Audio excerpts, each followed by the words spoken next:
Fue Jesús a su ciudad y se puso a enseñar en la sinagoga. La gente decía admirada: ¿de dónde saca esa sabiduría y esos milagros? ¿No es el hijo del carpintero? ¿No es su madre María y sus hermanos Santiago, José, Simón y Judas? ¿No viven aquí todas sus hermanas?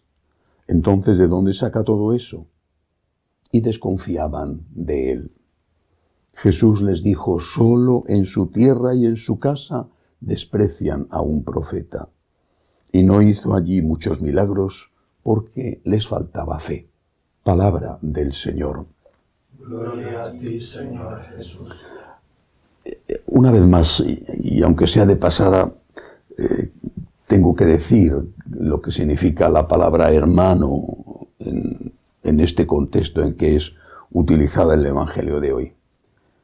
No existía la palabra primo hermano y por lo tanto empleaban hermano tanto para los hermanos de sangre como para los hermanastros, cuya palabra tampoco existía en el arameo antiguo, como para los primos hermanos. Por lo tanto, cuando dice el Evangelio que están diciendo que ahí estaban sus hermanos y sus hermanas, probablemente están refiriéndose o a que, según la tradición oriental, San José era viudo y había tenido hijos de su primer matrimonio, serían hermanastros de Jesús, o a que, según la tradición occidental de la Iglesia latina, eran primos hermanos, parientes próximos de nuestro Señor. Si Jesús hubiera tenido hermanos y más aún hermanas, era imposible, absolutamente imposible, que hubiera dejado a su madre al cuidado de un extraño, como hizo el Viernes Santo en la cruz, cuando le dejó al cuidado de San Juan, bueno, muy querido por él, pero al fin no era de la familia. La ley que se cumplía de forma inexorable, era impensable no cumplirla, hacía que cuidaran mucho a los ancianos y había la obligación que nadie infringía de ninguna manera, porque era algo considerado muy, muy mal visto, habría la obligación de que los padres ancianos, y sobre todo si eran viudas, de que las mujeres ancianas estuvieran con los hijos o con las hijas. Bien, esto solamente de pasada, pero es que como los protestantes que insisten una y otra vez en atacar a la Virgen María y en negar su virginidad, pues entonces conviene decirlo. Lo más importante del Evangelio de hoy es este hecho que constata el Señor de que nadie es profeta en su tierra, de que dice que solo en su tierra y en su casa desprecian a un profeta. Muchas veces me ha llamado la atención y he reflexionado sobre algo que, repito, me ha sorprendido. Conoces personas, te parecen buenas personas, con cualidades, por ejemplo, personas jóvenes, en cambio, en su casa tienen un concepto muy malo de él. Bueno, he pensado, quizá es que todos somos muy buenos de visita. Entonces, no conoces suficiente a esa persona y en su casa sí que le conocen. Puede ser, puede ser. También me ha llamado la atención, y he meditado sobre ello muchas veces, cómo es posible que casándose tan enamoradísimos, súper enamoradísimos, extraordinariamente enamoradísimos, y así podemos seguir poniendo adjetivos superlativos, al poco tiempo, a veces incluso pocos años, pues ya no se quieran, ya se desprecien, se odien, vayan a la ruptura, y además ruptura violenta. Y bueno, puede ser que hayan madurado de forma diferente, puede ser que no se conocieran lo suficiente, todo eso puede ser.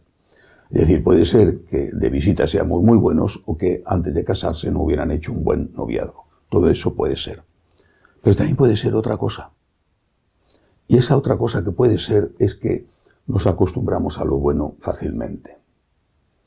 Y que no somos capaces de ver lo bueno cuando ya estamos acostumbrados a ello. Es a lo que se refiere el Señor hoy.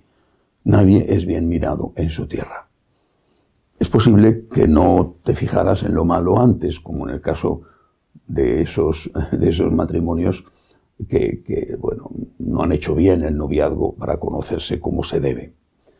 Pero es posible también que aquello que veíamos bueno de una persona lo sigamos viendo bueno, pero nos hemos acostumbrado a ello. Y en cambio lo que no veíamos o no le dábamos tanta importancia, ahora se presenta como algo imposible de aceptar o de tolerar.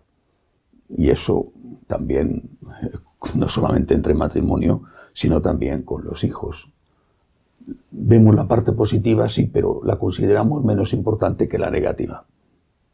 Y siempre recuerdo aquellas palabras, ese texto escrito por Chesterton en su autobiografía, donde dice, me cuenta el ejemplo de un caballero que llega a su club, un club inglés, un club selecto, y pide la comida, el camarero le pone una chuleta, no sé si de ternera o de cerdo, le pone una chuleta y él exclama indignado, ¿es esta una chuleta para un caballero? Porque le parecía que no tenía la calidad suficiente. Si esa misma chuleta, la misma, se la hubieran puesto a un campesino, que es un ser humano igual de digno que un caballero inglés, si se la hubieran puesto a un campesino, pues el campesino habría dicho, vaya chuleta estupenda, qué pedazo de chuleta que me voy a comer hoy. ¿Dónde está el problema? No está en la chuleta, está en tu percepción, es decir, está en tu soberbia. Si tú te consideras superior, maravilloso, vamos, divino, te consideras Dios, aunque no te lo digas, pero es la realidad. La soberbia te invade, la soberbia te hace creer que eres digno de lo mejor, de lo mejor, de lo mejor, y que todo es poco para ti.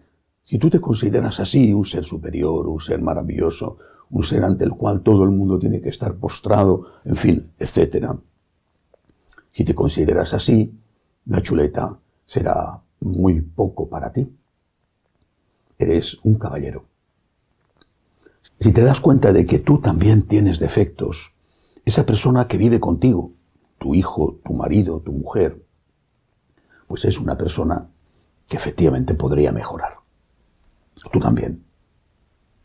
Pero al final comprendes que como tú tienes defectos y él también, pues tienes que aceptar la imperfección, porque él también tiene que aceptar tu imperfección. Y empiezas a ver lo positivo. No significa que no veas lo negativo, es imposible no verlo, vamos, que no se puede ocultar. Lo negativo no se puede ocultar. Los defectos de los demás los vemos y los sufrimos, pero también ves las cosas buenas. En vez de acostumbrarte a ellas, a esas cosas buenas, y considerar que son normales, y que es poco para ti, porque tú eres un caballero, y menuda chuleta que te han puesto, vamos, que tú te mereces lo mejor de lo mejor. En vez de pasarte eso, dices, bueno, qué suerte tengo de esto que tengo, qué suerte tengo, Señor, qué gracias te doy por esto. Señor, yo no merezco tanto. Yo hago este ejercicio todos los días. Todos los días vivo con personas que tienen sus defectos. Yo también. Y todos los días le digo al Señor qué suerte tengo. Porque es verdad.